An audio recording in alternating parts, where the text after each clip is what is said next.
Bem-vindo, seja muito bem-vinda a mais um vídeo, mais uma aula, mais um pouquinho de conhecimento, mais uma vez que a sua mente vai explodir. Então, vamos relembrar um pouquinho do que aconteceu na aula passada. Na aula passada a gente falou que chegou a um ponto de uma disputa tão grande entre as mulheres de Jacó, entre Leia ou Lia e Raquel, ao ponto das duas derem suas servas para também terem relações com ele, e aí tentar ver quem tinha mais filhos. Ponto. Basicamente foi isso que aconteceu.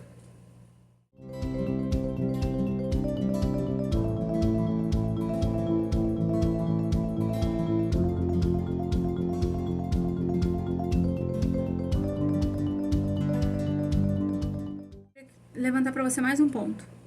Essa competição. Porque isso que está acontecendo aqui é o início para você entender lá na frente o porquê que eles vão vender um irmão de sangue. Por que eles vão chegar ao ponto de vender? Tudo começa aqui. Na verdade, tudo começou lá, quando ele enganou. Porque a consequência dele ter enganado, ele foi enganado agora. E agora ele tem Leia e Raquel. E isso tudo é consequência de um erro lá atrás que ele não pensou. Mas vamos seguir. Então vamos lá. Agora ele tem Leia e Raquel, né? Existia aquela cultura da época de várias coisas, mas uma mulher que não tem filhos, ela era considerada um nada. Então ela precisava ter um filho. Raquel nutre aquilo de ter um filho. A pera é tão grande que Raquel pega a empregada e coloca. Só que a gente já viu essa história, já viu que não dá certo. A gente já viu essa história acontecer. Lembra de Sara? Volta no vídeo de Sara, Abraão e Sara, Abraão e Agar. Você vê que não vai dar certo. Nunca dá certo. Deus criou o homem e mulher para fazerem uma família. É um homem e uma mulher. Passou disso, é problema. Aí continua a história. Leia tem um monte de filho. Porque Deus via que ela não era amada, que ela era desprezada. Então ela engravidava. Tecnicamente, um homem que tinha muitos filhos era um homem muito rico e poderoso. Então Jacó queria ter filhos. Era cultura. Ele queria ter filhos. Então Leia está tendo filho, então vou investir em Leia. Mas ele nunca deixou de amar Raquel. Ele comparecia com Leia, mas ele amava Raquel. E ele também comparecia com Raquel. Só que Raquel não engravidava. Aí elas começam a andar, a colocar as empregadas também para engravidar. Aí você vai ver a confusão que vai dar isso lá na frente. Porque todo mundo vai criar seus filhos. E quando cria seus filhos, é óbvio que os filhos têm essa certa distinção. De saber quem é quem. São pessoas, não são animais, são pessoas. Eles sabem quando, meu pai distrata minha mãe, no caso de Leia. Meu pai, ele ama Raquel, ele não ama a gente. Tem uma certa diferença nisso, eu não tô falando que muda, mas muda. O filho que você tem com a mulher que você ama, tem um peso. O filho que você tem com uma pessoa que você despreza, tem outro peso. É muito importante. Não tenham filhos com pessoas que vocês não amam realmente, porque a criança não tem culpa, entendeu? Mas ela observa tudo. Enfim, segue. Então a gente chega em Gênesis 29, não, em Gênesis 30. Após Raquel ter o filho José, e ela quer mais um filho, lembra? Versículo 25. Depois do nascimento de José, Jacó disse a Labão: deixe-me voltar para minha terra.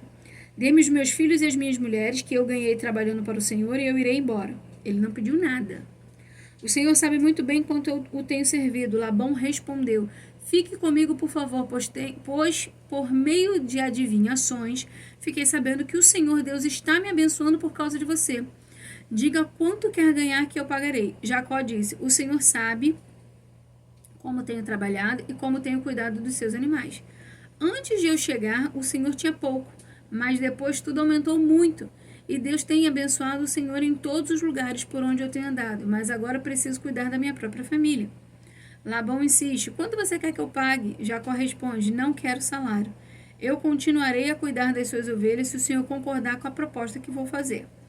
Hoje vou passar por todo o seu rebanho a fim de separar para mim todos os carneirinhos pretos e todos os cabritos malhados e com manchas. E só isso que eu quero como salário. Tem uma história além disso, mas depois você lê, tá bom? Não vai dar tempo. Foca aqui. Eu quero ir embora. Pra onde? Pra casa do pai dele. Ele tem uma casa. Lembra? Ele é filho de Isaac. Isaac é rico. É filho de Abraão. Ele é rico. O cara tá trabalhando mais de 14 anos, porque 14 anos ele trabalhou para pagar. Ele já tá ali, ele trabalhou mais de 14 anos, tem um monte de filho, tem um monte de mulher, um monte de problema na cabeça dele, agora ele quer ir embora. Certo? Vamos tentar aqui. Aí, ele vai falar isso pra Labão. Só que lembra quem é Labão? Labão é o tio dele, que é mais esperto do que ele, que gosta de dar uma volta. Labão é mais esperto do que quem? Do que Jacó. Com certeza ele é mais esperto, mas ele não é mais esperto do que Deus. Quando o teu coração tá de acordo com a vontade de Deus, tudo muda. Olha a sabedoria de Jacó aqui. Labão sabe que só está sendo abençoado por causa de José. E isso é muito interessante porque o ímpio consegue perceber isso. Muitas vezes nós cristãos não percebemos que nós somos abençoados por causa de uma outra pessoa. E isso é muito bonito. José, a mesma coisa. Potifar percebe que a casa dele estava crescendo por causa de José. Olha como é que somos. Mas vamos voltar aqui. E ele fala, quanto que você quer ganhar que eu pago? Jacó fala que não quer. Dinheiro ele quer ir embora. Como Labão insiste, ele fala, então tá. Todas as ovelhas malhadas, os cabritos manchados, né? Carneirinhos pretos e todo... Versículo 32. Todos os carneirinhos pretos e todos os cabritos malhados e com manchas. É só isso que eu quero como salário. Por que ele fala isso? Naquela época não era bem visto os malhados e os manchados, de uma linguagem bem fácil. Não era bem visto.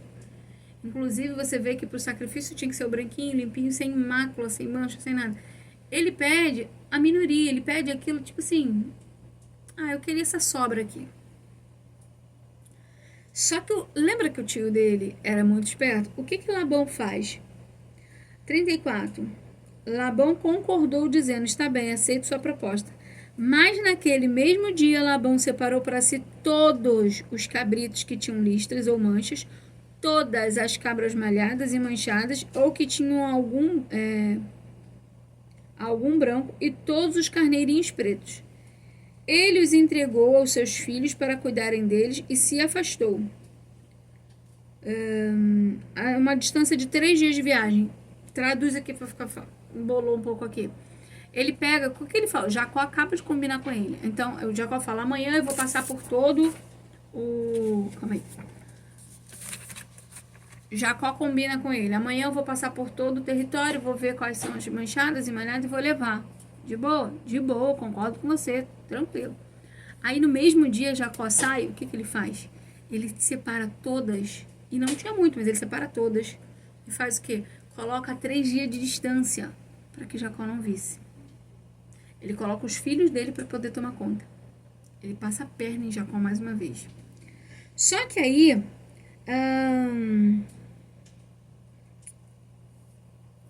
E Jacó ficou cuidando dos outros animais de Labão. 37. Então Jacó vendo, né? Que, se ele tá trabalhando ali, ele vê que os bichos sumiram. Aqueles bichos que ele imaginou. Ele pega galhos verdes, verde de chopo, de amendoeira e de plátano, e descascou-os, fazendo aparecer listas brancas. Ele pôs esses galhos na frente dos animais, nos bebedouros onde iam beber. Ele fez isso porque eles cruzavam quando iam beber. E como cruzavam diante dos galhos, as ovelhas davam crias listadas, com manchas e malhadas. Jacó separou as ovelhas dos bodes e fez o que olhassem na direção dos animais listados e dos animais pretos do rebanho de Labão. Assim Jacó foi formando o seu próprio rebanho, separando-os dos animais de Labão.